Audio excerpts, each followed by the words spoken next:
ఇది మనం రోజువారీ లైఫ్లో ఎక్కడైనా కానీ ఉన్నప్పుడు రైల్వే స్టేషన్లోను బస్ స్టాండ్లోను రైల్లోను బస్సులోను ఏ బహిర్గత ప్రదేశంలోనైనా ఏదైనా వ్యక్తి సడన్గా గుండె ఆగిపోయి కింద పడిపోయినప్పుడు అంటే కారణం ఏదైనా కావచ్చు, ఆయనకి వేరే స్ట్రోక్ మూలంగానా హార్ట్ అటాక్ డయాబెటీసా మనం ఇక్కడ కారణం చూడటం లేదు.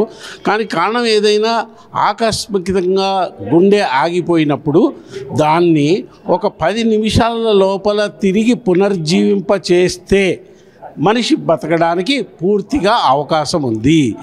దాన్ని ఆంగ్లంలో కార్డియో రెస్పిరేటరీ రిససిటేషన్ అంటారు. కార్డియో అంటే గుండె, రెస్పిరేషన్ అంటే ఊపిరి అన్నమాట.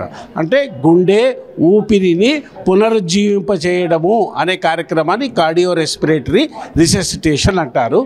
ఇందులో ఒక నిర్ణీత పద్ధతిలో నిర్ణీత సమయంలో నిమిషానికి 100 నుంచి 120 మధ్య గుండె ఉండే స్థలంలో, అంటే మనం మధ్య ఎముక అంటాం కదా, గుండె మధ్యలో ఉండేదాన్ని ఇంగ్లీష్లో స్టెర్నమ్ అంటారు.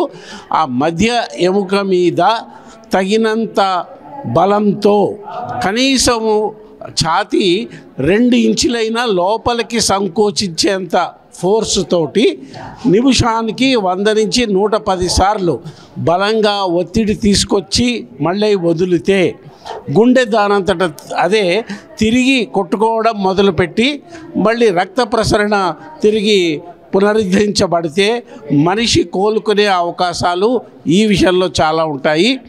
ఇది ఎందుకంటే మనం అంబులెన్స్కి మనము చెప్తే అది వచ్చే లోపల ఈ రకమైన రిససిటేషన్ చేయగలిగితే అప్పుడు అవకాశాలు చాలా ఎక్కువ ఉంటాయి. మనం ఈ మధ్య చూసాము, ఒకానొక ప్రముఖ యాక్టరు ఒక కార్యక్రమానికి వెళ్ళారు. కానీ మనకు వచ్చిన న్యూస్ ఏమిటంటే కనీసం అక్కడ ఎవరికి ఈ రిససిటేషన్ చేసే వ్యక్తి లేక అంబులెన్స్ వచ్చి డాక్టర్ వచ్చేటప్పటికే చాలా ఆలస్యం అయిపోవడం మూలంగా అతన్ని రిససిటేషన్ చేయడానికి 30 నిమిషాలు పట్టింది అని పత్రికల్లో వచ్చింది. ప్రస్తుతం అతను ఆసుపత్రిలో చాలా విషమ పరిస్థితుల్లో ఉన్నారు. బహుశా ఇటువంటి పెద్ద రాజకీయ కార్యక్రమాలు కానీ పాదయాత్రలు కానీ అది పెట్టుకుంటున్నప్పుడు ఇటువంటి రిససిటేషన్ చేసే ఒక అంబులెన్స్ ట్రైన్డ్ పీపుల్ ఉంటే బహుశా ఇటువంటి దుర్ఘటనలు కూడా జరగకుండా మనం నివారించగలము అని చెప్పేసి ఘంటాపదంగా చెప్పవచ్చు.